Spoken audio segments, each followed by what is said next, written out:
Whole Cross. Happy Hey, Friday. happy Friday. How's it going? It is going well. It's been a good day so far. Got some exciting plans this weekend. What do you have going on in the Hope life? Well, when you are an entrepreneur, I just lose track of the weekdays and the weekends, so I tend to work. Um, I don't know. I am getting ready for a trip. So this coming week I will be flying to Oklahoma City. Oklahoma City. Okay, I've never been there for work or personal before. What's going on in Oklahoma City? So I've been working with an organization there called Remerge, and they work with returning citizens, mothers primarily, who have been incarcerated. They've been released back into the community, and they work with them on all kinds of levels to reintegrate them back into society, reintegrate them back with their children, help them get their children back in their custody if they're not already, and then help them get job skills. I mean, you name it, this organization does it. It's really an amazing organization. So I go there next week. I'll be training the clients. I've been working with the clients on resiliency, workplace resiliency, life skills, and then I'm working with the team on trauma informed care. And then while I'm there, I'm meeting with another organization out of Comanche called Helping Hands, and they work with the same population that's about 2 or 3 hours away. So it's a really full week, and I'm excited though because these people are really wonderful. They do a lot of great for their community. So if you ever get a chance to go, I think it'd be worth it to just head out there and meet some really great people. Yeah, how'd you get that connection? How'd that happen? Actually, it was, I think it was 2024 Not Up, and I met Meg, and they invited me out. I went out and met with everybody on a trip, and then we created a year-long program to help the clients with the workplace readiness, resiliency, life skills, the staff with trauma-informed care. And then while I was there, I met the other organization, and I'm going back in August as their keynote for their prime organization fundraiser. So it's really awesome. I love when we go to these conferences and we get to meet new people, because I will tell you, Oklahoma, if you've never been, has a much different culture. It's really cool culture to get to experience. So I always love getting a chance to go back. That's awesome. Very cool. Very cool. What else you got going on, Hope? What else is going on in the cultivating hope universe? Well, it's a really busy this starting this coming week. It's really busy, and I'm excited. As of yesterday, it was approved for me to in DeSoto County. So if you're listening from DeSoto, this affects you. Sponsored by American Red Cross and Hope DeSoto Long-Term Recovery Program. They have approved me to do what is called a cultivating a resilient community after disaster. So what this is going to do is provide a series of trauma-informed and resiliency building workshops for the county, open to every single person for free. Everybody up to the first 500 gets a free book of mine. So it's really amazing. So we'll be doing a series of at least 11 classes through now in May, and we're launching that. We're getting the final pieces together. Actually, you're the first one to hear about it publicly. So it's not been announced yet. So if you're listening, get ready for it. August is going to be our first class. We are getting the location and dates ready.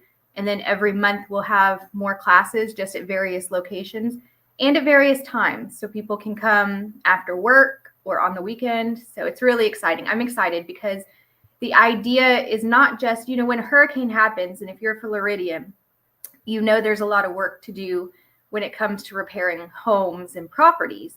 But what gets neglected a lot of times is really building that resiliency within the community, the individuals.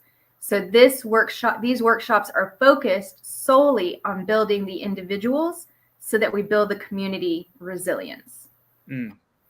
I love that, Hope. And then resilience is something that I see a lot when you're posting on social media. What led you to say, "Hey, this is this is a message that I need to be able to integrate into everything I do. I know that's an important term for you and something you like to pass on to both young people and people of our age as well. So talk to me a little bit about that. Well, the truth is a lot of people, Curtis, are talking about trauma. They are talking about how we are impacted, whether it's childhood trauma or other experiences we have throughout life. And I love the education. We do need to be educated on trauma. We do need to be educated on how to have a trauma-informed approach. But I asked myself a few years ago when I started really getting out there in the training world is, so how do we help people with trauma other than the therapeutic side, just the natural everyday side that anybody of any age can do? So I created what is known as the elements of resilience. So through these elements of resilience, this is how we help people bounce back and grow forward through adversity, trauma, barriers, whatever comes up in life. We have to know how to tap in to these, what I call elements of resilience.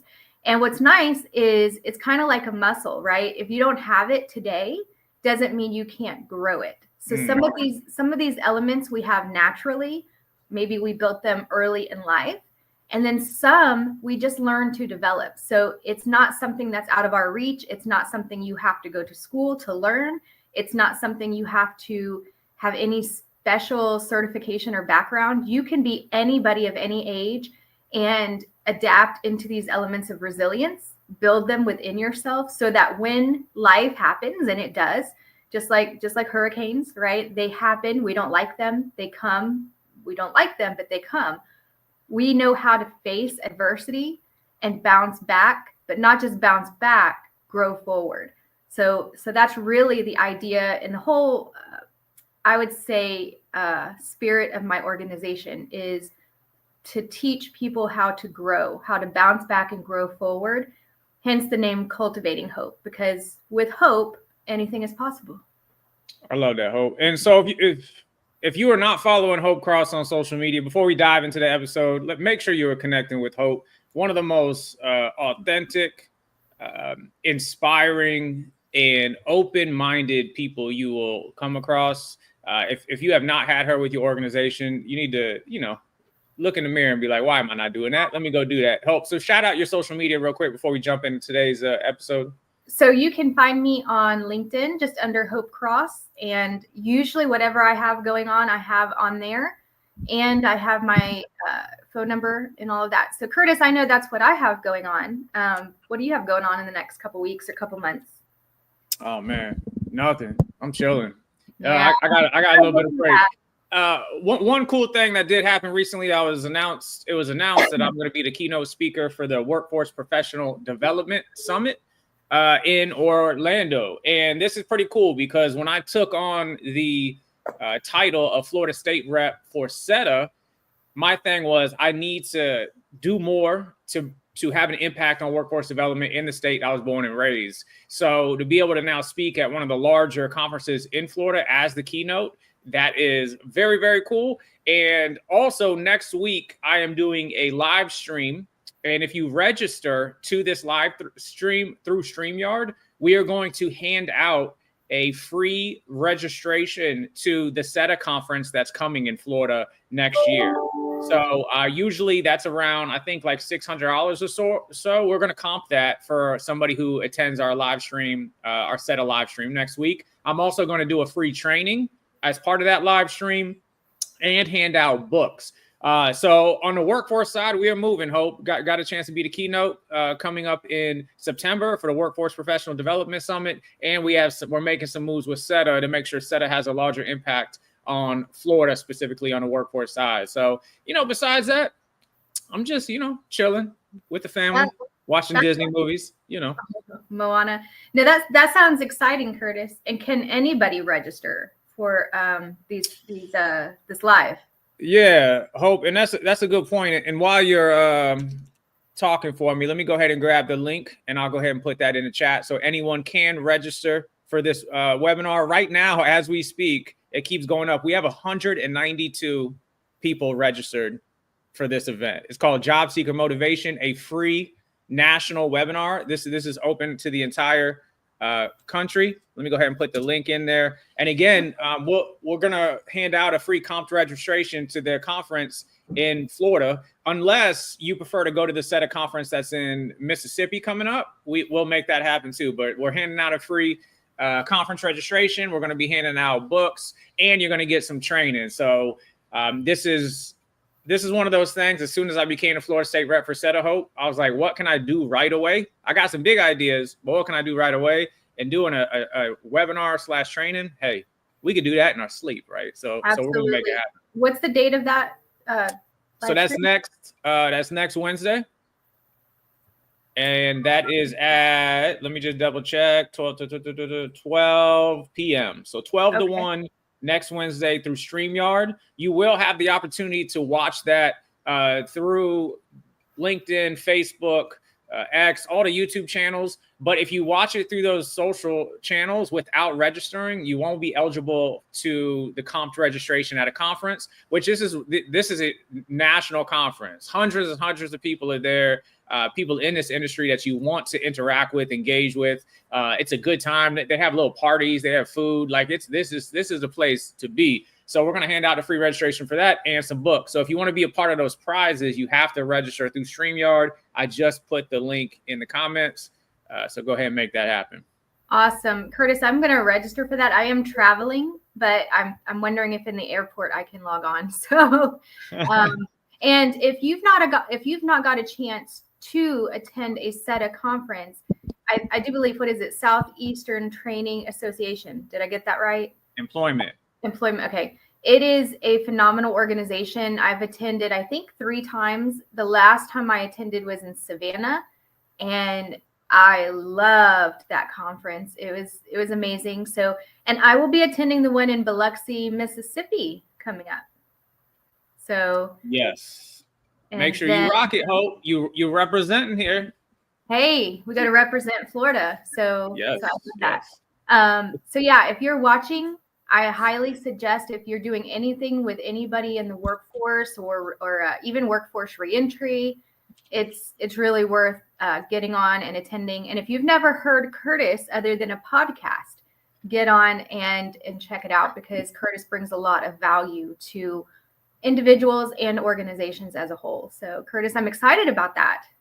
Thank you, Hope. Yeah, being on a stage in front of 200-300 people, it feels different. It hits different. So I'm excited about that. I like talking to you though, Hope, too. But you know what I'm saying.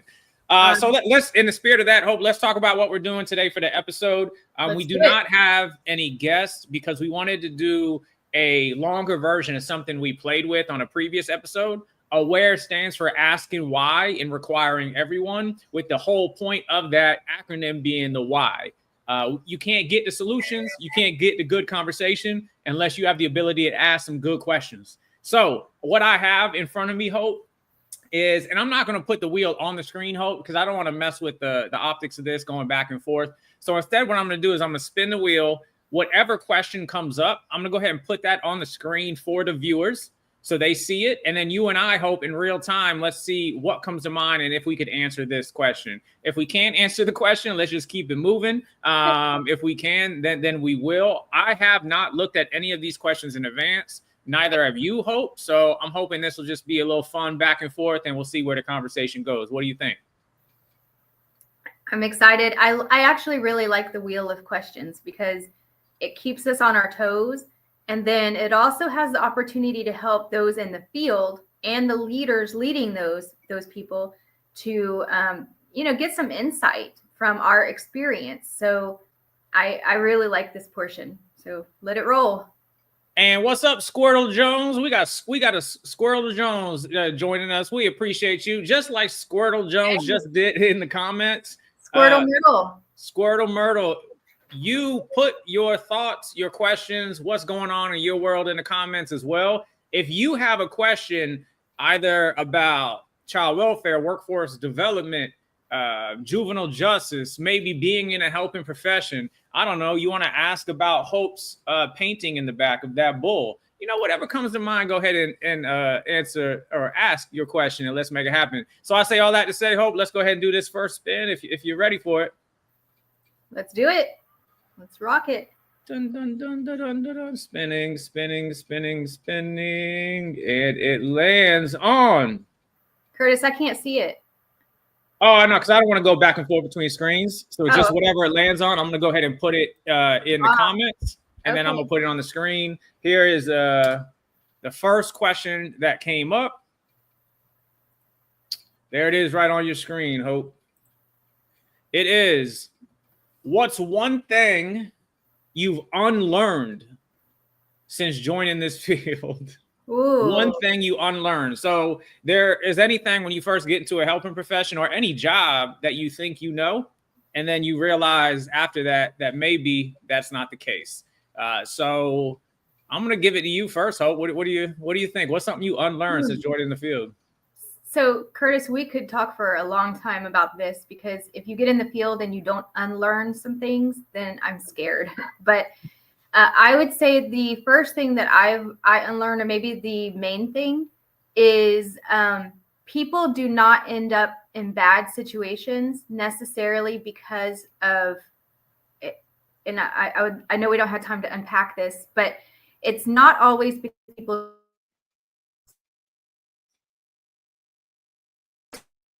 is a series of unfortunate experiences and events and decisions. But at the end of the day, when we're looking at people in the helping field, the outside world tends to think they just don't want help or they don't want success. And that's just not true. They just have to have people like us and like those listening in really help them see that they can have success, how they can have it, and help empower them so that they can reach it. So I would love to expand more, but that's my quick version. What about you? That's a good answer. I think that the first thing that comes to mind for me is that you can't fix people. You can't change people. That was a hard one for me, because when I first got into the field, I truly felt I was going to change the world by myself. And I was going to be able to, if I just did things the right way, I would get the outcome that I wanted. I had to learn very quickly that you could do things the right way. You could follow all the procedures, but in the end, people have responsibility over their own choices. So what I eventually had to learn is I am never going to take responsibility for someone else's choice. It's a hard thing to settle on sometimes, especially when you want so bad a different outcome. But it really is just judging yourself by the effort. Did you make decisions that you think improved the chance that you would help someone, and having some peace in that? So that would be the first thing that comes to mind for me. And then we got an answer from one of our viewers to have you will have preconceptions of the situation. So you got to kind of push those preconceptions aside and try to listen to what's going on. And I think that's almost the foundational part of what we do all the time, Hope. You will have some biases. You will think you understand what's happening. You will believe you're right. The feeling of being wrong is the same feeling as being right until you realize you're wrong. So, in fact, the more right you feel, the more likely you are to miss the things that are right in front of your face. So, and that doesn't make you a bad person. It just makes you human, so can you take a step back from that? Yeah. And I think that's really good. And Curtis, I think what you said is really good. We can't change people, but people can change. Exactly. But I also love that in the helping field, people tend to take ownership. That's where a lot of burnout comes from, taking ownership for the outcome, whether it is good or bad, but putting it back on the individual's shoulders, because at the end of the day, when you're no longer there, they have to drive their own ship, Yeah. So I love that. That's a really good point too, that in the end, they'll be out of the program. They'll move on to the next part of their life eventually. So will they have the tools to continue that success? If they believe the success was theirs and they had to change, it's just more likely. So that's a good point too. All right, Hope, I just spin the wheel. Ooh, and here we go. Let's keep it going. Here's your next one. For those watching, we got a really good turnout right now today too. For those watching, go ahead and put your comments, or excuse me, your question in the comments, and we'll go ahead and get it answered. But here is the next one, Hope. It is, what's one misconception people have about the youth you serve? I'll start here. Okay. And I don't even think this is just about the youth. I think this is about people in general. But that is it's just as easy as doing the right thing. So, for instance, if a young person got into criminal trouble or is feeling trapped by their situation or isn't working because they feel they can't get a job, this premise that, well, if I was them, I would just make it happen and stop making excuses. Our trauma, our experiences, our beliefs, our feelings can create a reality for us that is not necessarily reflective of what's in front of us. But sometimes we can't see it. So I say all that to say is, young people who are struggling or maybe aren't making choices that are ideal, it's most of the time, Hope, and you could say from our experience, it's not they're just lazy, they're just not motivated, they just want to make bad choices. It's rarely about that. It's more of a nuanced, complex set of factors and experiences that have led them to see the world a specific way. And what our role is, and what your role is if you're in a helping profession, is to try to first understand their worldview and best match your support to the needs they have in that moment. And so what I mean by that is, are they not taking action because they don't believe success is possible for them? Do they need help boosting confidence? Is it because they failed before? Is it because they're not seeing how going in this positive direction can ultimately it could ultimately be more beneficial for them than what just choices are happening in this moment? Do they just not have anybody to support them in their life? Do they just not know what to do? I remember with one young person, I drove him down. This was when we were working at Project Bridge. I drove him down to Clearwater Beach. And when we were going over the bridge, his eyes were so wide, he could not believe how gorgeous this place was. And the part that just bugged me out is he lived 30 minutes away. So this thing that is just eye-opening and blowing your mind, you're like, I can't believe this, is a 30-minute car ride to get there. But because his situation, he was stuck in this mindset that the only thing that's available to me is that what's right in front of me, he felt his options were limited. And you can't work towards something that you might not even see that it exists, right? So I say all that to say is, like, this misconception that people just are lazy or just unmotivated or they're just bad. It's just such an oversimplification of human behavior. So that would be one I would really like to squash right now if we can. Hope, what do you think? So I'm going to go with your answer, but I'm going to add to it. So the last few weeks I've done some trainings, and one was with the teen court, which are the young people who they've gotten in trouble, but they're not in the justice system yet. And then the other was with a group of middle schoolers, but some of those were in headed to high school. So those are the age groups that I was working with. And in both of these sessions, I started talking about goals and purpose. And none of the kids in teen court had ever been told that they could have a goal. They'd never been taught about goals.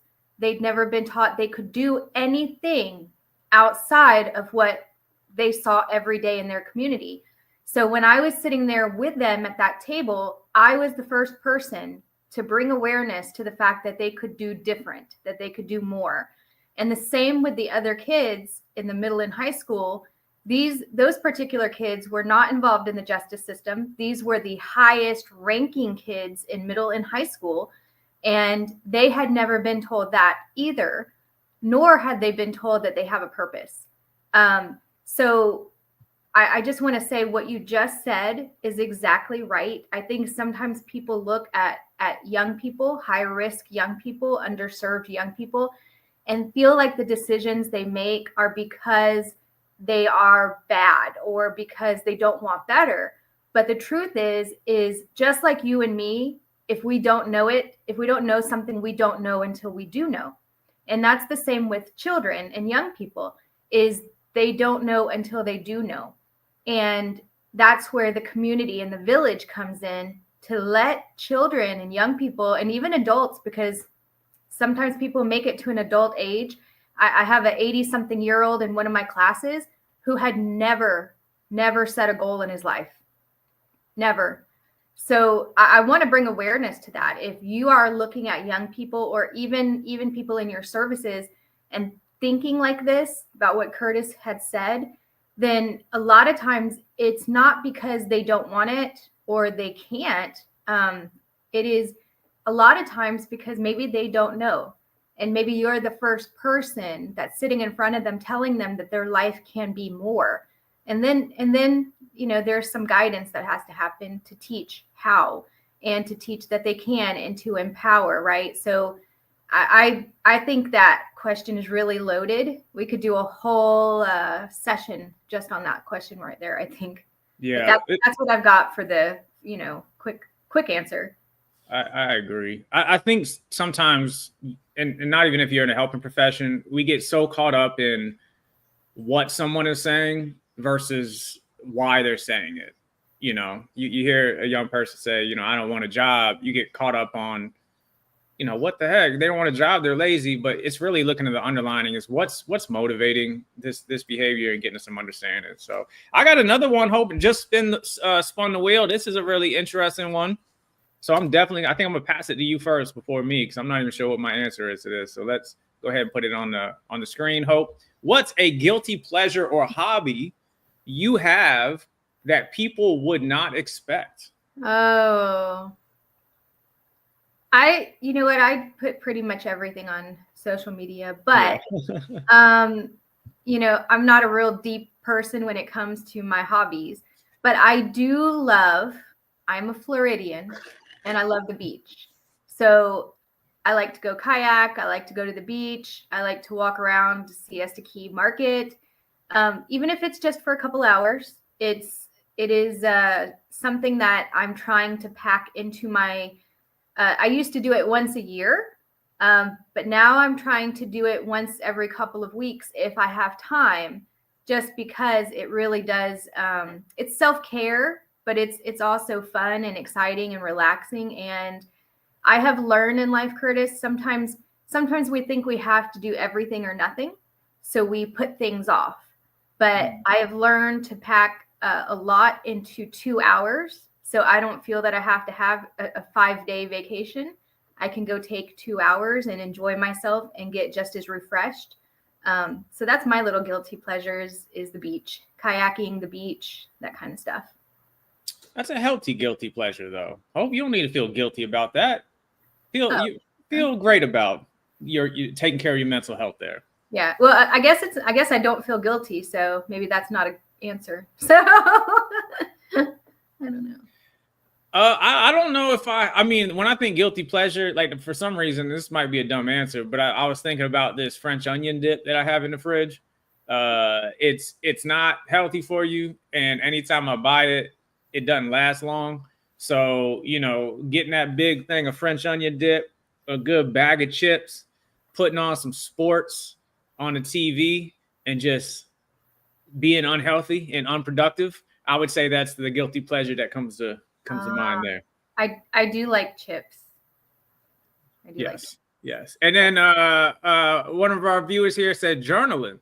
Oh, that's not a guilty pleasure. That's nice. Yeah, I actually wish I did that more often. I've done it occasionally, just commit to it, but there really is something good about.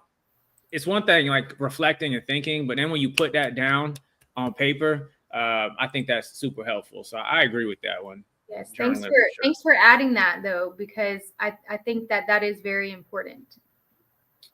All right, Hope, we ready for the next one? Keep it rolling. Let's do it. Oh boy, these are some deep questions. For context, Hope and I did not look at any of these questions in advance, and we want to hear your questions as well. So go ahead and put them on the comments. But here you go, Hope. This is an interesting one. What's a moment you'll never forget? Are you passing this to me first, or you? Yes. Oh, This is so deep, isn't it? Like, you can go in so many different ways with this question. So I'll stick with the theme of like the clients that we work with. I'm going to say a moment I've never forgotten is the first young person I helped secure employment when I was working with Project Bridge. He had gotten the job and we got him a pair of work boots. And I didn't take him the work boots. We had the work boots delivered because something with the scheduling. So that night, I guess around midnight, he sent me a text of the picture of his boots and with the message that said something. I still have the message somewhere, but basically that these boots were saving his life. And he was going into construction the next day. That was his first job. And we are at a decade later, Curtis. This young man is still working in construction. And I will never forget the picture of those boots because I was thinking, how did these boots save his life? and now I understand why. But I didn't understand it a decade ago. But so that's a moment I'll never forget. I love that. I'll fire off professionally and personally real quick. Professionally, when I first worked at a group home, and this was a co-ed group home, one of the most challenging jobs I ever had, not necessarily because of the kids, but because the culture at this group home, it was just a really toxic situation. But my very first day, the staff member there tried to wake up one of the young ladies by turning on all the lights and throwing her door open. And this is a co-ed group home, so there's boys in there as well. And she sits up and she looks at me and she thinks I did it. And this is my first day. I don't even know how to clock in yet, Hope. And she looks at me, thinks I did it. And she says, I'm going to beat your mother, beep, beep, beep, beep, beep, if you don't close my beep, beep, beep, beep, beep door. Right. So in that moment, it was challenging for me because, you know, do you think, oh, this ain't the job for me? What is going on here? Right. Do you say, hey, you're not going to disrespect me? Do I mimic what the staff did and try to puff my chest out and, you know, do whatever? But what I did is I said, you know what, let me try the thing that I think works based on my experience, limited at that point, and what I've read and all of that. And I just took her aside in a different room and I just said, hey, talk to me about what's going on. And she explained that it was her fault that she wasn't getting up for school. She takes responsibility for that, but it was an invasion of her privacy, that how that was going about. And that made her feel disrespected. And I had the other staff member with me who did this. And while she's talking, instead of me jumping in or arguing, I kind of just like put my hand up to signify to her whenever she's ready to let me talk, I'll talk. And then the young girl was like, finish. And she goes, okay, you can go ahead now. I gave her power in that conversation because how she was feeling. And during that conversation, the staff that just kicked open her door raises her hand. The one that was just like, you do what I say just in this moment, now was stepping back and modeling a different approach. And that was kind of a moment for me. It was like, wait a minute, I'm not a supervisor and I'm a new guy, but I can still have an impact on the people around me. And that was kind of a point for me, like, okay, so maybe that should be my approach moving forward, even when things are hard. So that was always an aha moment for me. And on a personal standpoint, still, I used to, obviously I travel so much with Speak for MC, and with our little girl, Maggie, really early on, every time I would leave, she would give me a toy to bring with her. And I was just like, oh, thank you, sweetie. I would bring it with me and then I would take pictures and I would have people take it back and I would show it. So she kept doing this each visit or each trip. And then finally it occurred to me, like, I never asked, why is she doing this? So I asked her, I said, hey, why do you always give me a toy to take with you? Like, what's going on there? And she goes, she's only like 3.5, maybe at this point, but she goes very clearly and she says, because then you have to bring it back. And I was like, like, it was just like, oh my, it was obviously emotionally, I was like, man, this is tough, but it was just the way she was thinking was so, like, this was her way to say, I know you're going to come back. I'm gonna give you a toy because you have to bring it back to me. Right. So that moment always that's like you have these moments in your life that are like this foundational rocks for you. That's one of them as well. So that's a professional one and that's a personal one. I'm not crying. You are. That almost got me. Yeah, it got me. It got me. Yeah. That's really special. I love that. Oh, Hope, here we go. This one, you already mentioned this one. I know this is one that is a topic for you that you talk about now. So I'm glad it popped up. Here it is.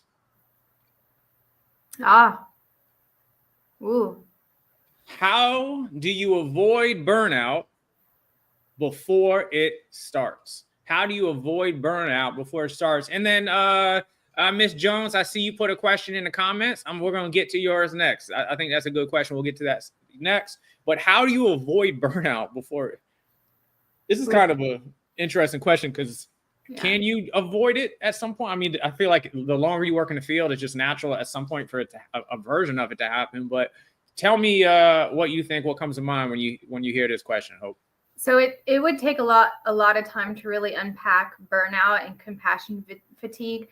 But the first step is really, I don't know, if you're new to the field right now, then you might have a chance at avoiding it. If not, chances are you might be right in the middle of it. And a lot of people experience it and don't even know. A lot of people blame the culture, the job, the supervisor, when it is really so much more than that. But I would say, number one, self-awareness. Well, let me back up. Number one is understanding what burnout is, knowing that it can happen in any helping field. Number two, self-awareness. And number three, boundaries. And I'm gonna really just elaborate just a little bit on boundaries. In the helping field, if you are listening, the chances are, Curtis, you said you thought you could change people, right? You thought you could save people. When I started, I thought the same. If I could have wore a cape, right? My first day, I would have wore a cape. Growing up, I wanted to be Superwoman, right? I always watched Superman and I wanted to be Superwoman because I wanted to help people. I wanted to save them. So I think a lot of people, when they get into the helping field, it's the same. They want to help, they want to save, they want to fix. And a lot of times that comes without putting boundaries in place. And if there are no boundaries professionally and personally, I'm not just talking professionally, I'm talking personally and professionally, burnout is more likely to occur.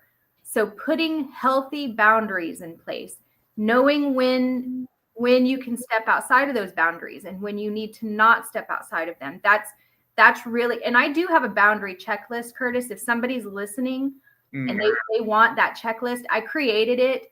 It is very helpful. It's what I have put in place for me, because I would literally, me, I would answer the phone any time of day or night. Yep. I would do anything any time or day or night. And I think sometimes there's time that you still might do that.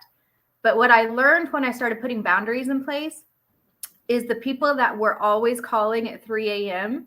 stopped calling at 3 a.m. and started calling at noon. So it taught me that emergencies don't always have to be emergencies, right? It's a good lesson to learn for the staff and a good lesson for the staff to teach the client. So putting boundaries in place, we could talk a long time about those boundaries. So if anybody's listening and they want a copy of that boundary checklist, if they can get us their email, I'd be happy to send that to them. Yeah, well said. Boundaries, and I didn't even really think about that when this question, but I agree completely. That's something I've had to learn as well, Hope, just both professionally and personally, because I think part of me thought, is it selfish to not acquiesce to this request or to this need or to this question now? And I finally learned that other people don't get to dictate your line or the boundaries you are setting for yourself. They can dictate theirs, but they don't get to dictate yours. And I think as if you get to a point where you're constantly responding to others' expectations, others' needs, even if your heart is in the right place, eventually your cup is going to be full. And parts of your life are going to suffer because you're constantly, responding to other people's expectations of you. So I think there is a balance that you can say, hey, I can't respond to this need in this moment, but I do want to talk more about how I can support you. Let's figure out a time that makes the most sense for both of us to address this, So I think that's a really good point. It doesn't mean you're selfish unless you're doing it to be selfish. Like these are all very nuanced questions, right? If you're just ignoring someone because you're like, they're less than me, or I don't need to help them, or I don't care about them, that's different. But if you're saying, hey, I can't respond to this need in this moment because it wouldn't be healthy for me to do so, and I couldn't even best help in this moment anyways, that's my boundary I'm setting. And that's okay. I think the main thing, I was talking to somebody earlier today too about this, is really all you can do is say, what are your core values? What do you believe in? Who are you when no one's watching? And do you feel you responded in a way that reflects those? And are you proud of the choices you're making? And I think that can go a long way. And that just kind of took me off topic a little bit. One thing I do want to say about burnout, Hope, is I do think it's somewhat of an unrealistic expectation to say you'll never feel like you're burning out. If you're in a helping profession where you're dedicating yourself to helping others constantly, there's going to be a wall at some point. It's when that wall happens, do you have some of those supports and places you're talking about? Are you being honest with yourself of knowing, hey, when do I need to recharge? Things like that. But I definitely agree with your answer, Hope. And then we got a comment as well. Knowing you are making a difference, even when somebody isn't seeing it, that's a big one. If you're not celebrating your successes or celebrating those small wins when you're helping people, you're 100%, it's going to be a path towards burnout, especially if you work in a field where it takes a really long time to see that change, like teachers, Yeah. And Curtis, I like what you said about it's not selfish. So, and that's where the healthy boundaries come in. The boundaries really have to be healthy. Not to set a boundary and say necessarily it's 5:01, the phone goes off, right? 5:01 p.m. the phone goes off. But you might need to do that sometimes, like I'm just saying it needs to fit your life. It needs to fit your needs, your organizational expectations. But putting those things in place to where they work for you, not so rigid that you can't grow, but not so fluid that you can't maintain and sustain life. So that's another topic that could be a whole session. So I feel like all of these questions could be a whole session. Yeah, these are some deep questions, Hope. But on to the next. Let's see. And I got the other one already here, Hope. Did you say there was a question somebody had asked? Oh, yes. My bad. Let's go. Oh, right here. Hope.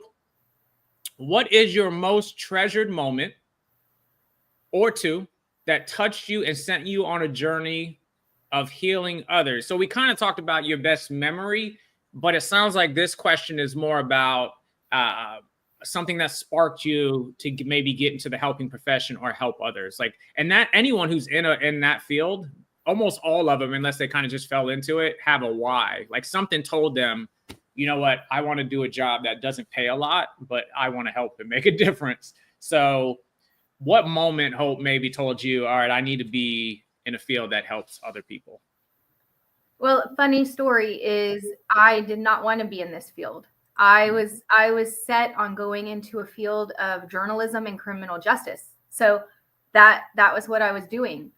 And it was complete, on my behalf, accident that I stumbled into a helping profession.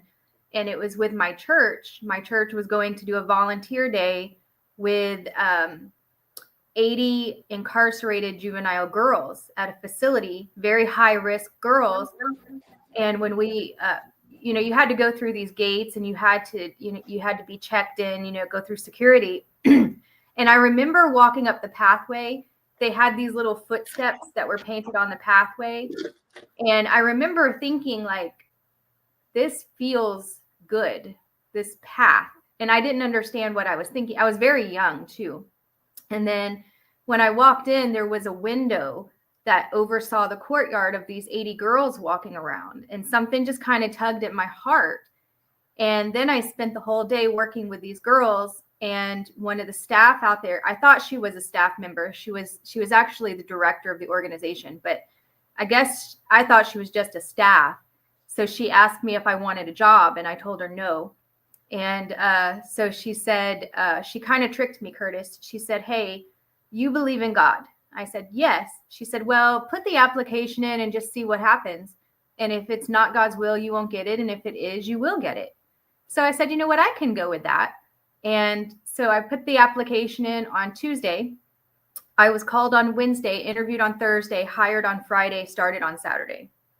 And they put me on the field. I didn't even have keys yet because I had to go through all the procedures, but that's how quickly it was. And then I found out she was the executive director of the organization and had watched me. So she saw something in me that was good for the kids that I did not see in myself. So I don't know if that answers the question, because that aha moment, it was seen by somebody else before I saw it.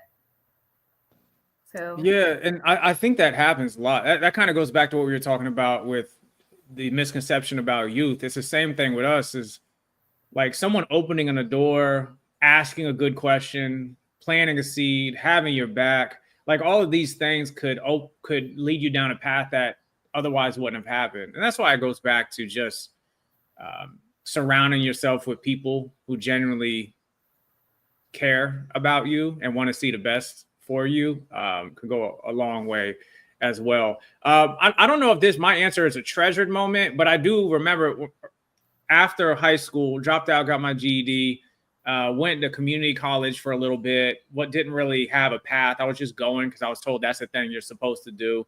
Worked at Walgreens, CVS, as a hospital, telemarketer. Like I was just bouncing around from job to job, and I really felt lost. And where am I supposed to go? And then I took an assessment. I believe it was called the Myers-Briggs Type Indicator, which gives you a little insight on your personality. And when I took it, I'm not like, hey, this is going to tell me what I should do. But when it scored me as someone who tend to lean towards a helping profession, and specifically psychology. And to that point, I had never looked into psychology before. Like I didn't even have an interest in going to college. I wasn't a school person. I started looking into psychology, doing a deep dive, and there was this thing inside me that I got excited. Like for the first time ever, I got excited about the idea of going to school. And that excitement was that fire that then led that direction and then led to me getting in those helping professions. So I think going back even to the question about burnout, whatever that thing is that lights your fire, gets you excited and gets you really enthused to move forward, pour gasoline on that thing, do more of that thing, because that's the stuff that's really going to get you through the hard times. And then we got a comment here. It says, mine was a school project, and a lawyer friend who was my first donor said, this is your purpose. And then we got involved with Eckerd Connects and introduced me to Hope. Look at you, Hope, at Project. I remember that, Christine. I remember. All right, Hope. Yep. I just spun the wheel. Looks like we got about 10 more minutes or so. I'm enjoying this conversation. Before we get near the end, like Miss Jones, Squirtle is putting questions in the comments. I encourage you to do the same. And this is the next question that just came up on the wheel, Hope. This is a very interesting one. What is the hardest case you ever worked? I'll give you an example for me. And I don't know if I really like the term hard, because I think that categorizes the person who you have as someone who is difficult or challenging for, intentionally. But so when I hear this question, the first one I think of is actually one of the first cases I ever got when I started as a transition coordinator with youth on probation. And that was a young man who, I believe his first interaction with the juvenile justice, with law enforcement, was around 9 years old when we were reading his face sheet. 9 years old. got put in the back of a police car. At the point where I'm working with him, he has teardrop tattoos, 3 of them on his face, sleeve tattoos. You talk to him, and he talks from a place of, he has been hardened, right? The way he sees the world, he is. And what I learned in that situation is he just wanted to be heard. He just wanted to be listened to, and he just wanted someone that would help him move forward without judging him for who he was. So that case wasn't hard because of his personality. And one of the cool things with him is that you talk about memories. I always remember that he would call me like every Friday to tell me about the positive things he was doing, but he would call me so serious. He'd be like, "Hey, Curtis." I'm like, "Hey, what's up, man?" He's like, "Hey, I did my parenting class online. I'm telling you now." I was like, "Man, that's cool. Hey, man, I appreciate you." Like, but I'm probation officer. He didn't have to tell me that. That guy that wasn't in my lane, but he was making progress, and he wanted to tell someone who saw the progress he was making. The only reason I kind of think of him when it comes to this question is because it was difficult to set him up in places that would give him a chance, right? I'm trying to get him a job, and he walks in there with, teardrop tattoos, sleeve tattoos, has this hard demeanor. It was hard to try to navigate to get people to look past that. But the reason I kept doing it is because I asked him a question I thought he was going to say no to. I said, "Hey, would you be willing to wear makeup to cover the teardrop tattoos?" And I was like, "Oh, there's no way," right? He was like, "Yeah, I'll do whatever it takes." And he wore makeup. And I was like, if he's willing, and people don't understand like how hard that would be for him. Like, you think it's just, no, you're talking about identity, that you're willing to cover up a part of your identity for this thing that could be positive for you. So when he did that, I was like, all right, we're going to make it happen. And we did make it happen. He got a job. And so hard, it was the case because he was difficult. No, but it was a challenge to try to get people to see beyond that exterior presentation. Yeah, I love that story, Curtis. And in the helping field, that would be for the people who have a hard time seeing past that, or working past the difficulty maybe presented at the beginning of a case or the beginning of getting to know somebody. That's the opportunity. That's where the approach comes in, right? Where you kind of subconsciously in your mind say, okay, this kid can make it or this kid can't. And we have a tendency as humans to really get excited about the easy cases. The people that are like, maybe look the part already or already talk the part. I personally kind of like the challenge, though. I know you like a challenge too. So I know you do, but I love that story. So yeah. I would say for me, it wasn't a hard client. I don't think it was more hard situations that come around serving the clients. And what came to mind with this question is when we served a client with Project Bridge, and we served him for a very long time. Even after he was out of our program, we helped him, and he ended up passing away in a shooting. And I would say for myself and the team that served that young man, that was, when I think about my entire career of hard, that's the moment that comes to mind is getting that call. And it wasn't a staff that called me. It was a young lady who was in our services that had used to been in our services, and she called me. So that was really hard to deal with. And then also the team had a hard time dealing with it because this particular young man was a challenge, but he met and exceeded all of the challenges and was very successful in our program and even after. So I would say loss. I would say that tragic, unexpected loss, especially when it's a young life, is always like, that's when I think I will just take with me forever. And I still look at pictures and I still look at messages from this young man. But I would say for me, that would be it, is the loss. So. Yeah, that just on a side note, that speaking of hard, I remember worked with this one young man, and I was taking him to the gym, the mixed martial arts gym, every week, driving him home, driving him to there. I mean, I was doing everything I could. And I think it was like 1 week from successful discharge, getting off probation, he ends up committing a crime, and they actually it was a sentence back. So it wasn't just going to juvenile detention. They were trying him as an adult.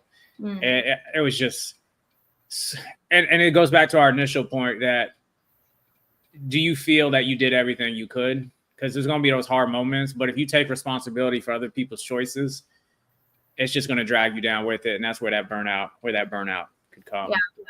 Yeah.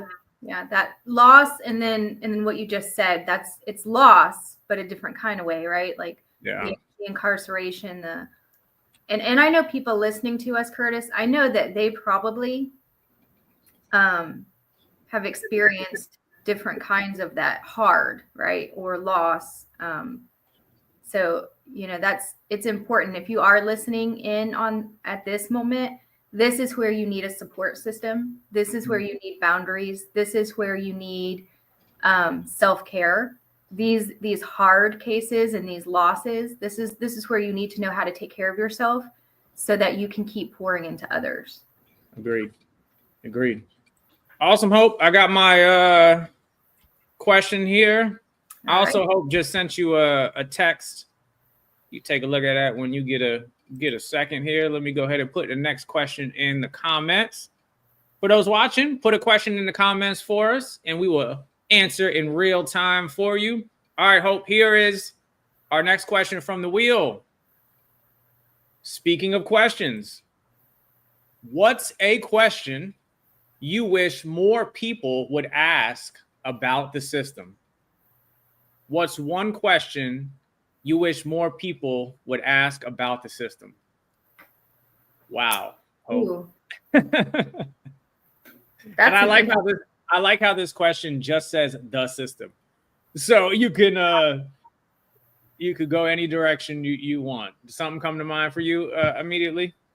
Well, I think when I think of the system, I just think of the helping fields. Helping fields could be social work, corrections, reentry, child welfare, volunteer. It could be an EMS, firefight, any of those, vets, animal rescue.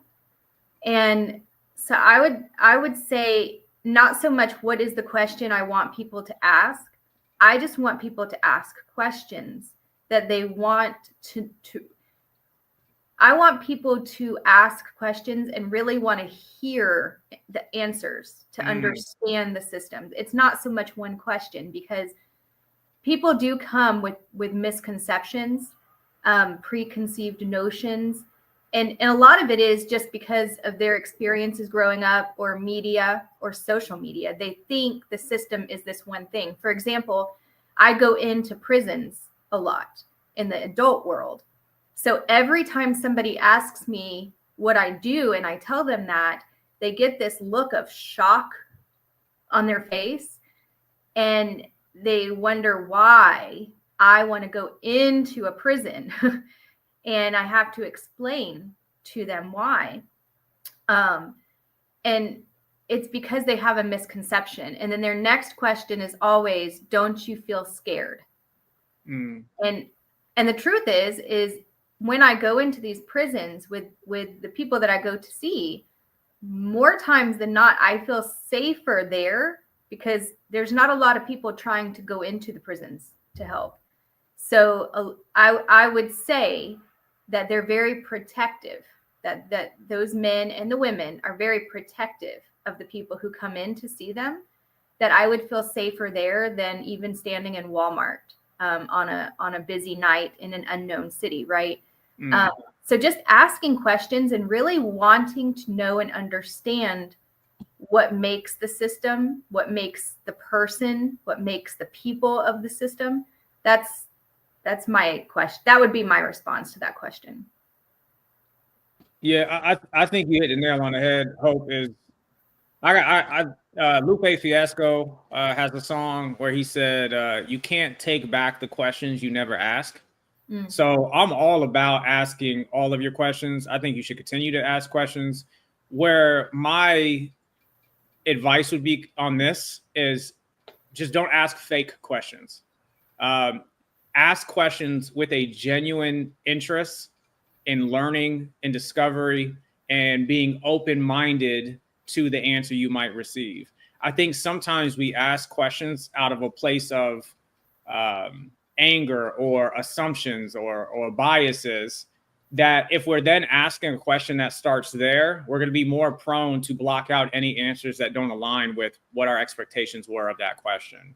So whatever question you have, ask it. But ask it in a way that it shows you have a genuine interest in the answer, and you're open-minded to an answer that might conflict what you think the answer is. But each person's system or situation is unique. Just ask questions. Like personally, right now, I'm working on an op-ed and a bill that I'm going to discuss next week on an area of our foster care system that I think can be improved, and I think there's a solution for. But before I'm doing all that, I'm asking a lot of questions. I've called people in the system. I've called people. I actually called DCF in Tallahassee.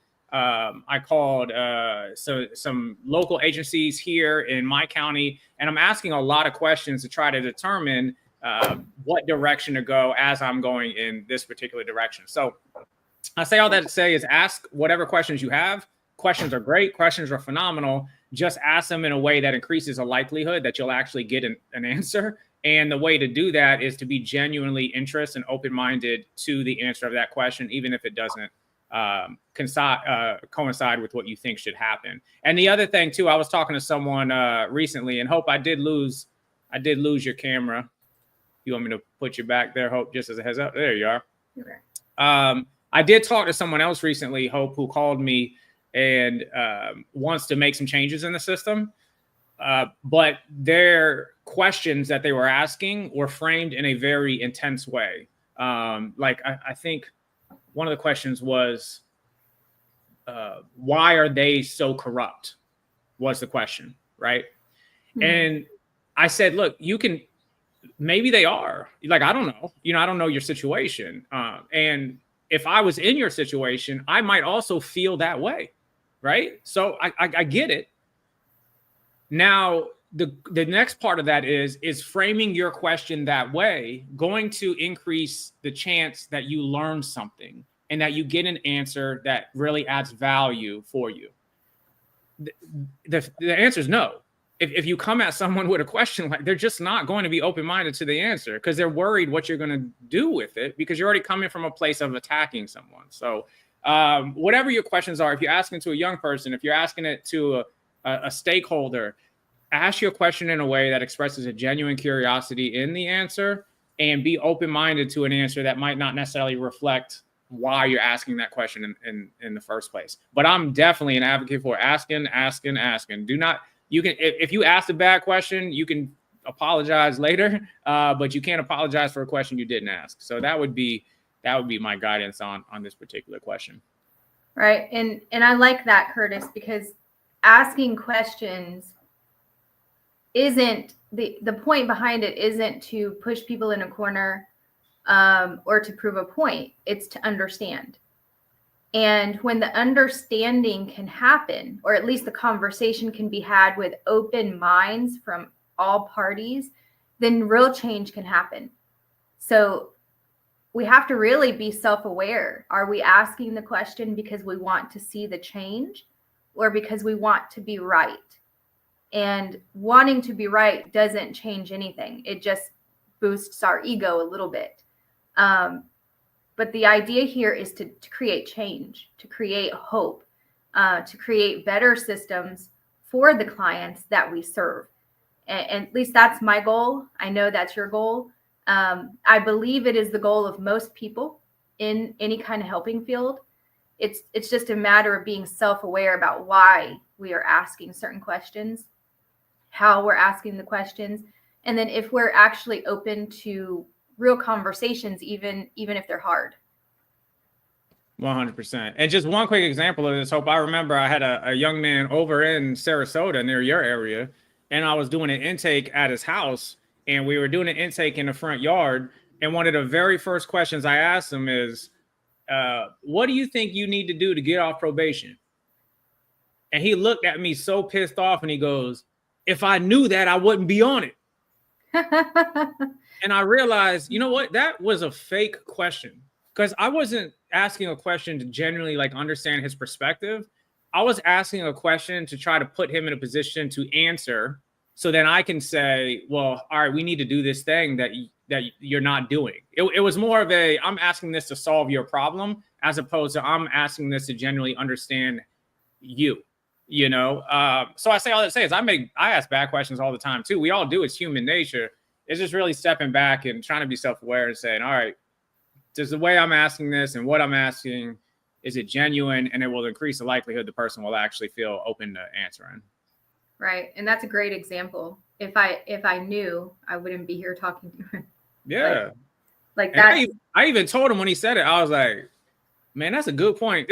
I said, my bad. Let's circle back. Let me ask something else, And I wasn't trying to be like, I wasn't trying to do anything wrong. It's just, I was more focused on the direction I wanted to go as opposed to where he was, Right. So. All right, Hope, we got a hard stop at 1:15. So let's just do 2 more quick questions and wrap this thing up if you're good with it. All right, let's do it. Here's our next one on the wheel. Is it normal to feel unqualified or overwhelmed at first? Hope, I'll start. Ooh. Yes. Go ahead. Yes. That's all I got. Yes, it is. Absolutely normal. Hope, off to you. 100%. In fact, I have to be worried about anybody who is new to this kind of field, these kind of fields that are so broad that they don't feel like they have something to learn. Because if you come and you think you have all the answers, then you're not open to learning. And that's what this is about. This is about learning. I still remember a lot of my first days in all of my jobs. And I always had the desire to help people and to change the world. And I knew that I could, but I still felt under, I guess unqualified because, I was new, but that helped drive me to learn. That helped drive me to observe, to have conversations, to ask questions, to do my own personal research. I'm a little bit of a nerd, so I would always tag on with the leaders that I would see and watch them and try to see how they do things and try to replicate. If I saw it worked, I would try to replicate it. So yes, it is normal to feel unqualified. It is normal to feel overwhelmed. It's kind of like working out when you have never worked out. You don't go into the gym and pick up a 50-pound dumbbell and think, unless you're just naturally very strong, right? But you don't go and pick up the heaviest weight and start there. You start with the weight that gives a little resistance. You work with that resistance until it becomes easy, and then you go to the next stage of resistance. And that's the same thing with this field. Is if you have resistance, that's a good thing. You're going to notice it gets easier, and then hopefully you're putting yourself in more challenging situations like that are more resistant, so you can grow. Because if it's too easy, then you're also not growing. So I would say not only is it normal, it's expected, but I do believe, as far as the overwhelm, if you're taking care of yourself in the field and putting boundaries in place, you should be able to navigate the overwhelm. Not that the overwhelm's not going to come. You should be able to navigate it. I don't know. I know that's a longer answer than yours, but. No, well said. And the only thing I'll say to piggyback off that is also kind of normalize how you're feeling. It's sometimes when we're going through something and where we feel less than, we think it's incredibly unique to us, where many people have experienced and gone through something similar. So I say all that to say, talk to somebody who's been in the field. Like, even if there's been things as a parent where I'm like, what is going on? Like, how is this? What am I supposed to do? Why is this not working? And then you like see a Facebook meme or like a Facebook reel come across, and it's almost the exact same situation. And it has like thousands and thousands of likes and comments. Like all these people are like, oh, I can relate to this. And it helps to kind of get out of your own bubble that, oh, hey, people are going through things too. So seek someone's guidance, talk to someone. It's not just you alone on that island unless you feel like you are. Curtis, I want to add one thing to that. If you're a staff that's seasoned and the new people come along, this is something I was guilty of. It's also important to realize that it is normal for the newer people to feel unqualified and overwhelmed, and to not expect them to jump to exactly where you are when they've been there 3 hours, or even 3 days or 3 weeks. That they have a learning curve, and you've been doing it for a long time. So you've been in the gym every day working out, you can handle the higher weights. The people coming in after you, they've got to get to where you are. So I just want to put that in there as well. Agreed, Hope. Well said. All right, here's our last question, Hope. Let's knock this one out quickly. And here we go. We've had, this has been the strongest viewership that we've had since this has started. So shout out to everybody. Shout out to everybody watching, and then shout out to the people who watched after the live, because I know if you were busy and you're checking with us later. Go ahead and put your comments in later too, and we'll get it back to you. But here's our last question of the day, Hope. What's one thing a youth said to you that you will never forget? I have one that immediately comes to mind, Hope, if you want me to go first. Go ahead. I had a young man I used to visit at school over here in Pinellas County when we were working with Project Bridge, and he did not want to do a lot. And he was not a fan of me. He wasn't especially excited when I would come. He would get annoyed with all my questions. His lack of action, he would attribute to everything around him and not necessarily him. I felt he was only meeting me because he didn't want to get locked up again, right? So finally, I go to meet with him, and this is like 3.5 months in, and I tell him, hey, I just got promoted to program manager. And this is when I became a program manager of Project Bridge on the West Side. And I said, because I got promoted to program manager, you're still going to see me. You're not going to see me as much like doing these visits. We're going to have someone else help with it. And he looks at me with like this real like sarcastic tone. He's like, yeah, I know why you got promoted. And I'm positive he's going to say some slick, kind of like disrespectful answer, right? You know what he said? What? He said, you got promoted because you never give up on kids and you never gave up on me. And I was like, I'm my initial reaction, like, are you playing with me right now? Like, what do you know? But that always stood out to me because from the outside, it looked like I was making no difference. I was doing nothing. This person hated me, but they appreciated what I was doing. I was doing the things that I thought could help them. So when he said that, even no matter what he thought about me, his perception of me was, well, this guy don't give up. And he doesn't. And then he didn't just say you don't give up on me, you don't give up on kids. So on the hard times, that's one I always kind of got in my back pocket to reflect on that will never leave me. Wow, I love that, Curtis. Yours is pretty similar to mine, and but the young man I talked about a few moments ago about the hardest time. I have messages, and one of the last messages that he sent to me before we ended up losing him was I can't remember exactly what it said, but it was something along the lines of, he was reaching out to thank me for all I'd done and saying he knows why my name is Hope, because I give hope to kids like him, and I'm good at what I do, and it's what I'm meant to do.